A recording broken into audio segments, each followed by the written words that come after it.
Hello everyone and I welcome you all to my channel exploring Delhi with Aadya. तो आज मैं आपको दिखा रही हूँ अपने चैनल के माध्यम से भारत दर्शन पार्क, जो कि रिसेंटली ओपन हुआ है पंजाबी बाग वेस्ट एरिया में। दिल्ली का पश्चिमी क्षेत्र है, दिल्ली वेस्ट में पड़ता है पंजाबी बाग क्षेत्र। और यहाँ पर आपको किस टाइम आना चाहिए, क्या टिकट प्राइसिंग है, क्या करना है क्या नहीं करना है, वो मैंने सारी चीज़ें इस वीडियो में कवर की हैं।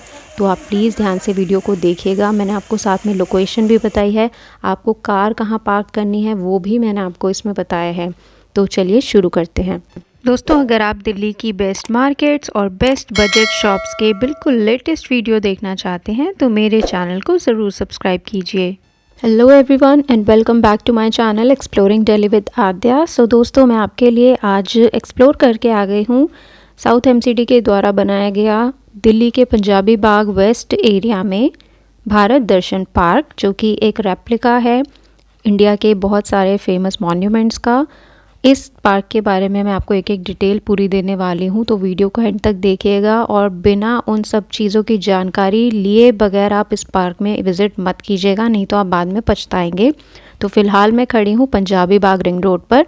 यहाँ से अगर आप स्ट्रेट चले जाते हैं तो मोती नगर कीर्ति नगर आता है, और इसी फ्लाईओवर के जो आप देख रहे हैं सामने, इसी के ऑपोजिट में यानी सड़क क्रॉस करने के बाद यहाँ पड़ता है भारत दर्शन पार्क। तो अब मैं यहाँ से सड़क क्रॉस कर रही हूँ। यहाँ पर काफ़ी ज़्यादा अब लोग आने लग गए हैं, तो एक एक क्वेश्चन मैं आज वहाँ पर पूछ कर आई हूँ आप लोगों की सहूलियत के लिए, इसलिए वीडियो को एंड तक ज़रूर देखिएगा। यहाँ पर लिखा हुआ है भारत दर्शन पार्क, इसी में जो है शाम को गोल्डन लाइट्स वगैरह जलने लगती हैं। और ये सारी ब्लू कलर की जो आप बाउंड्री देख रहे हैं ये इसी पार्क की है। तो अब मैंने सड़क को क्रॉस कर लिया है और अब मैं एंट्री करने जा रही हूँ भारत दर्शन पार्क में। इसके बगल में जो यहाँ लोग रहते हैं उनको पता ही है, इस पार्क के बगल में शमशान घाट पड़ता है थोड़ा सा ही आगे, तो वहाँ की एंट्री फ्री है, लेकिन इस पार्क में टिकट लगेगा आपका। तो भारत दर्शन पार्क के बिल्कुल सामने आने पर आपको कुछ इस तरीके के नज़ारे दिखेंगे। बहुत ही ब्यूटीफुल और कलरफुल सी ये डिज़ाइनिंग की हुई है चारों तरफ। बड़ा फ्रेश एनवायरनमेंट है, और आज वैसे भी बारिश हुई थी थोड़ी सी, तो उससे और भी ज़्यादा अच्छा लग रहा था। तो आपको वीडियो के एंड में मैं यहाँ से रिलेटेड सारी महत्वपूर्ण जानकारी देने वाली हूँ। तो एंट्री करने के बाद ही यहाँ पर आपको बाहर ही टिकट काउंटर मिल जाएगा। तो अब मैं पार्क में करने जा रही हूँ एंट्री। इसका इनॉग्रेशन अभी 25 दिसंबर को ही हुआ है अमित शाह जी के द्वारा, और उसके बाद से ये पार्क पूरी पब्लिक के लिए ओपन कर दिया गया है। एंट्री करने से पहले आप देख सकते हैं यहाँ पर किस किस मॉन्यूमेंट के रेप्लिकाज आपको अंदर मिल जाएंगे। ये सारी लिस्टिंग ऑलरेडी यहाँ पे की हुई है। टोटल 21 मॉन्यूमेंट्स हैं। इसका एंट्रेंस गेट भी कोई मामूली नहीं है, ये तवंग गेट का रेप्लिका है जो कि अरुणाचल प्रदेश में सिचुएटेड है, और ये भी बहुत ही खूबसूरती से बनाया गया है। एंट्रेंस डोर पे भी मतलब प्रॉपर बहुत अच्छा काम किया गया है। सो अब मैं एंटर कर चुकी हूँ। एसडीएमसी के द्वारा ये पार्क बनाया गया है, साउथ दिल्ली म्यूनिसिपल कॉरपोरेशन। तो एंट्री करने के बाद सबसे पहले आपको दिखेगा यहाँ पर गेटवे ऑफ इंडिया, जो कि बॉम्बे में सिचुएटेड है। और यहाँ पर ये देखिए, इसका इनॉग्रेशन हुआ था तो उसका भी आपको यहाँ पर पूरा ब्यौरा मिल जाएगा। ये आप वीडियो पॉज करके देख लीजिएगा। तो अब फटाफट आपको घुमाते हैं, पार्क की सैर कराते हैं घर बैठे। तो गेटवे ऑफ इंडिया का ये सुंदर नज़ारा आप देख सकते हो। अच्छा, हर मॉन्यूमेंट के पास ही आपको एक डिस्क्रिप्शन वाला प्लेट मिल जाएगा लगा हुआ, जिसमें आप पढ़ सकते हैं कि ओरिजिनली इस मॉन्यूमेंट को कब बनाया गया था और इन लोगों ने इस मॉन्यूमेंट को बनाने में किन किन चीज़ों का यूज़ किया है। इसकी एक एक पार्ट को पूरी डिटेलिंग के साथ उसमें लिखा गया है कि इसका जो गुंबद है वो कैसे बनाया गया है, इसका बेस कैसे बनाया गया है। उसकी फुल डिटेल आपको उस डिस्क्रिप्शन प्लेट पर मिल जाएगी। और पूरे पार्क में इस तरीके से बैठने की व्यवस्था भी बहुत ही बढ़िया है, साफ़ सुथरी है। अभी खुले हुए 3-4 दिन ही हुए हैं तो साफ़ सुथरी ही है। और आपको जगह जगह इस तरीके की डायरेक्शन प्लेट्स मिल जाएंगी कि कौन सा मॉन्यूमेंट आने वाला है, या आप आगे चलकर कौन कौन सा मॉन्यूमेंट देखेंगे।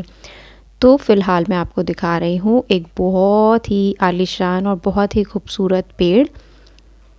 और ये पेड़ कोई मामूली नहीं है, ये हिंदू धर्म की जो सभ्यता है उसे दिखाता है।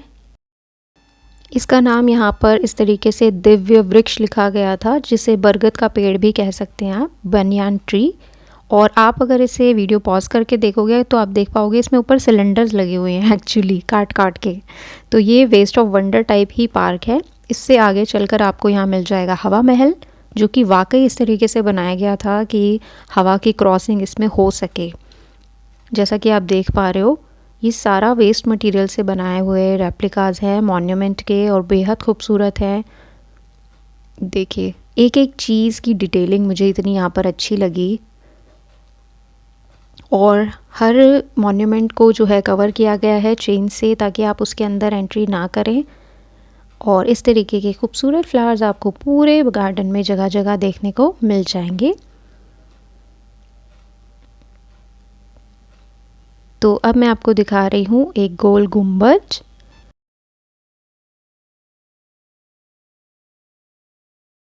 अगर आपको इसके बारे में डिटेल पढ़नी हो तो आप वीडियो पॉज करके पढ़ लीजिएगा। और इसे देश का सबसे बड़ा गुंबद माना जाता है, ये मैंने इसके बारे में हाईलाइट में पढ़ा है।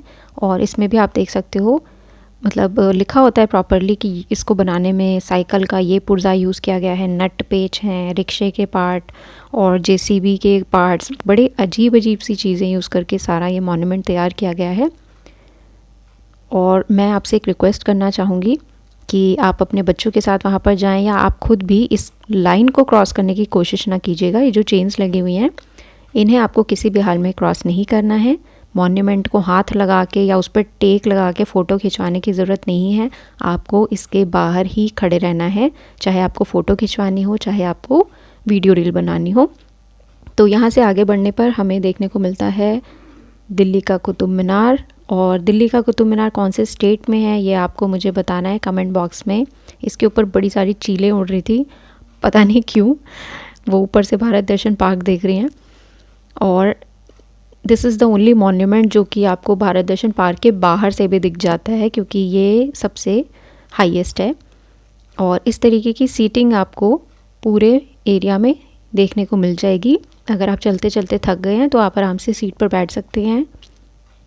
ये देखिए, ये इसका एंट्रेंस गेट बनाया हुआ है, लवली। और सारे मॉन्यूमेंट्स हैं ना आपको इसी कलर में दिखेंगे, मतलब रस्टेड लुक में ही दिखेंगे।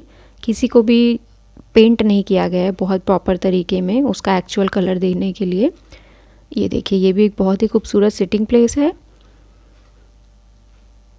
और अभी मैंने जैसा कि बताया बिल्कुल नया नया ओपनिंग हुआ है इसका, तो आपको और भी ज़्यादा साफ़ सुथरा मिलेगा। और मेरी आपसे गुजारिश है कि जैसा ये है इसे वैसा ही रहने दिया जाए। ज़बरदस्ती यहाँ पर अपनी निशानियाँ छोड़कर कोई ना जाए तो अच्छा रहेगा। अपनी जो है नागरिक होने की ज़िम्मेदारी आपको निभानी है, एक अच्छा नागरिक होने की। तो अब आप जो मॉन्यूमेंट देख रहे हैं ये है नालंदा विश्वविद्यालय। ये वहाँ की यूनिवर्सिटी है जो कि बहुत ही पुरानी और बहुत ही खूबसूरत बनाई गई थी उस समय, लेकिन आक्रमणकारियों ने इसे तोड़ फोड़ दिया। यहाँ का जो पुस्तकालय था जिसमें 10,000 से भी ज़्यादा बुक्स थी हाथों से लिखी हुई, उन सबको उन लोगों ने जला दिया और पूरी यूनिवर्सिटी का तहस नहस कर दिया। तो जब हम लोग जागरूक समय में इस जगह को, जब हम लोगों को ये मिली तो ये इस हालत में ही मिली थी। इसीलिए आप लोगों के सामने भी इसका जो मॉन्यूमेंट है वो उसी तरीके का बनाया गया है। अब ये जो स्टेयर्स आप देख रहे हैं जो ऊपर जा रही हैं, इन पर आपको नहीं जाना है, आपको इन चेन्स के बाहर ही खड़ा रहना है। मैं आपसे फिर रिक्वेस्ट कर रही हूँ, आपको इन मॉन्यूमेंट्स पर चढ़ना नहीं है, आपको दूर से ही इनके दर्शन करने हैं। इस पार्क की सबसे अच्छी बात यहाँ का बहुत ही कूल और फ्रेश एटमॉस्फेयर है, जो कि आपको घर बैठकर फ़ोन में तो बिल्कुल नहीं पता चलेगा। इसके लिए आपको एक बार तो यहाँ विज़िट करना बनता है।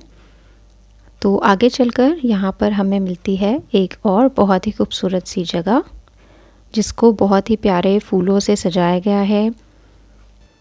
इसका नाम है मीनाक्षी मंदिर, जो कि बहुत ही ज़्यादा फेमस है अपनी कलाकारी के लिए। जो उस रियल मीनाक्षी मंदिर पर जितने भी तरीके का काम हुआ है वो यहाँ पर भी आपको देखने को मिलेगा। तो तमिलनाडु का ये बहुत ही फेमस मंदिर है और इसके बाहर ही आपको बहुत प्यारी बेल लगी हुई मिल जाएगी। बहुत सारी जगह ये बेल्स लगी हुई हैं, ज़रूर जाके बजाना, पैसा वसूल है बिल्कुल। तो ये मीनाक्षी टेम्पल मैं आपको थोड़ा सा और क्लैरिटी के साथ दिखा रही हूँ। यहाँ से आगे चलकर भी आपको फिर से बहुत ही प्यारा सीटिंग एरिया मिल जाता है।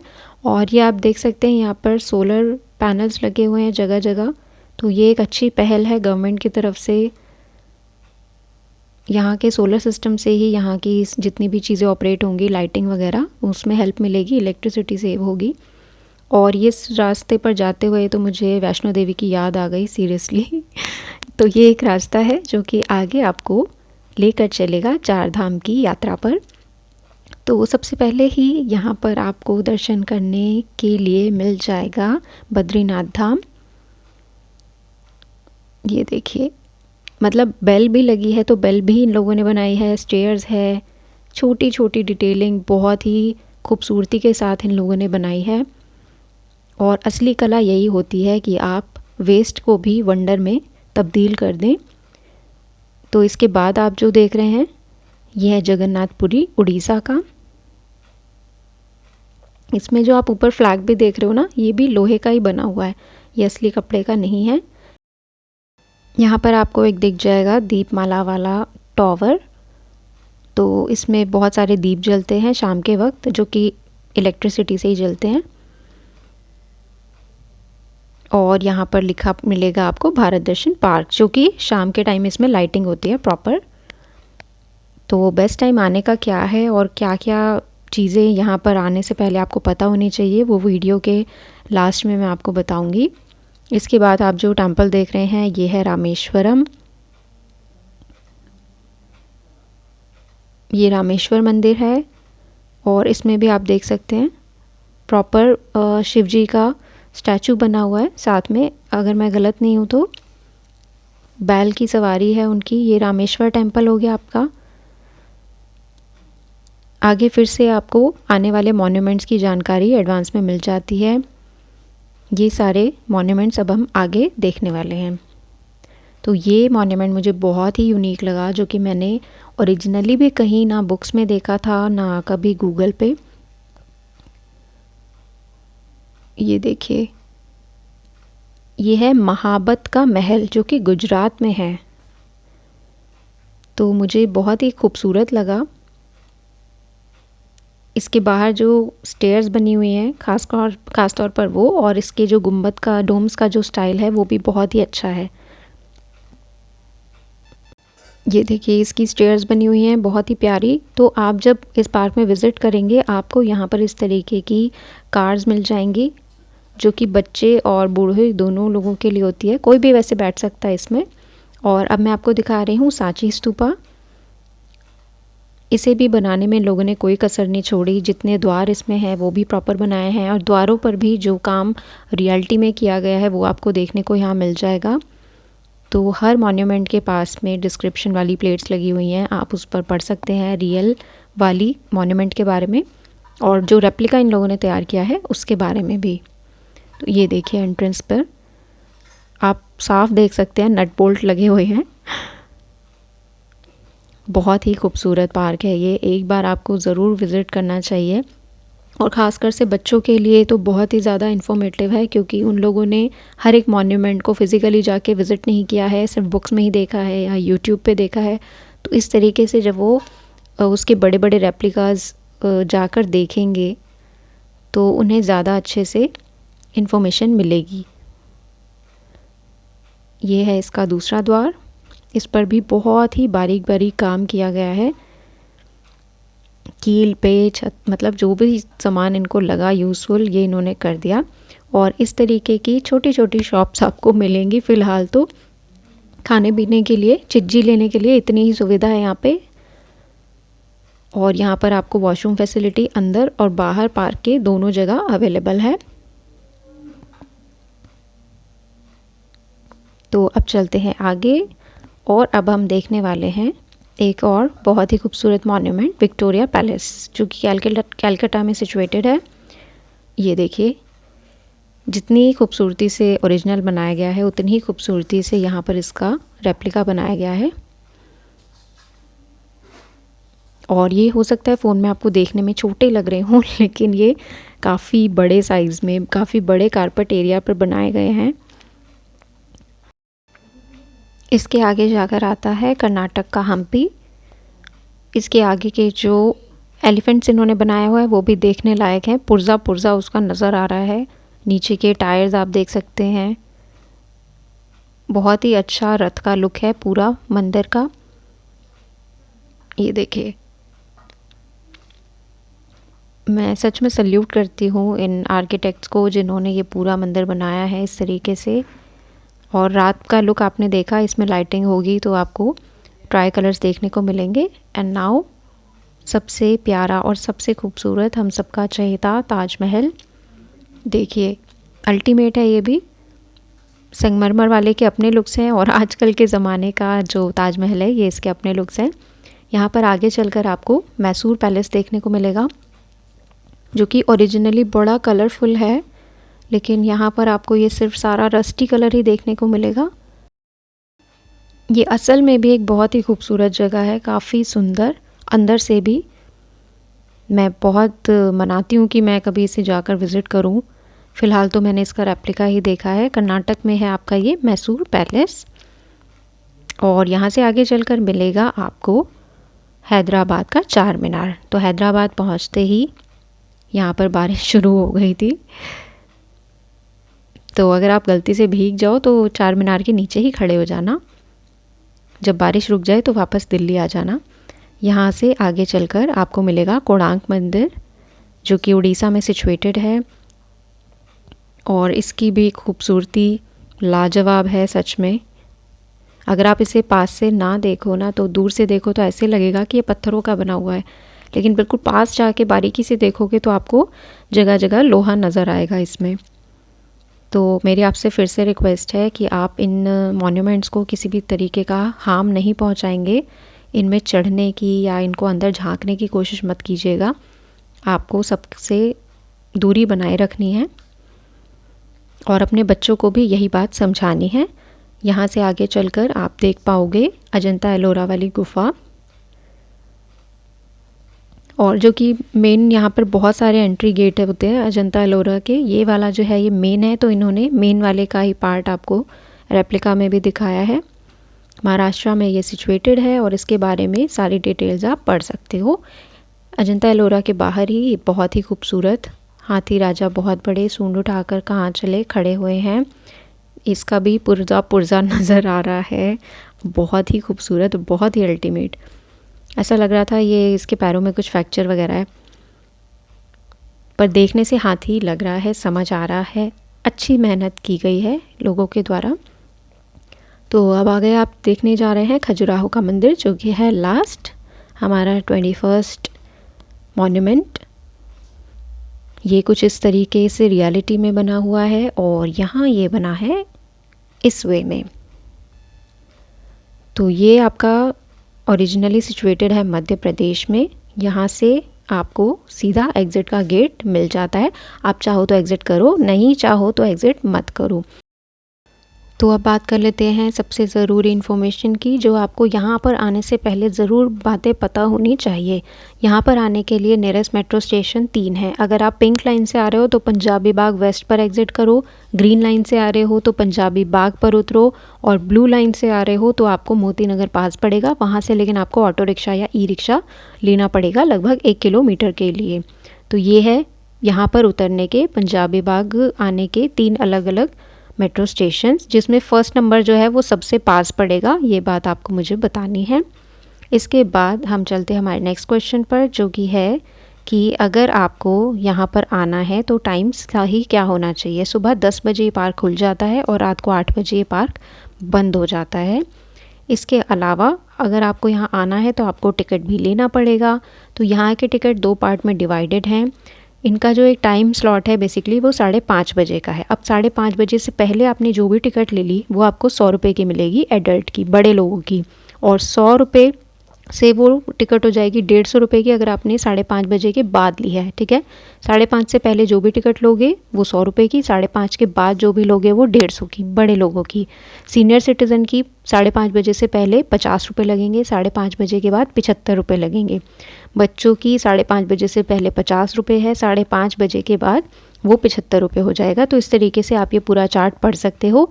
खाने की मैं बात करूँ तो यहाँ पर खाना अभी तो अलाउड है, और जब यहाँ पे कैंटीन वगैरह की फैसिलिटी हो जाएगी तो खाना पीना बाहर का बंद हो जाएगा।